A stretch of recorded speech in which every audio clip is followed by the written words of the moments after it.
শুভ সন্ধ্যা। আজকের বিষয় দর্শনধারী। প্রেম তো শুধু জাগিয়ে তোলে স্বপ্ন দেখার আশা। প্রেম ফুরোলে সবাই বোঝে কোনটা ভালোবাসা। আমরা সকলেই জানি আগে দর্শনধারী, তারপর গুণবিচারী।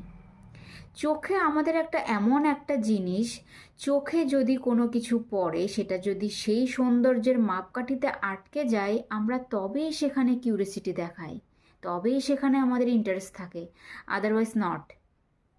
যেমন দোকানে একটা শাড়ি যখন শো অফ করা থাকে একটা কাচের বক্সের মধ্যে, আমরা যখন রাস্তা দিয়ে যাই, সেটার ডিজাইন বা কালার যদি সত্যি চোখে পড়ার মতো হয়, আমরা কিন্তু গিয়ে প্রাইস জিজ্ঞেস করি।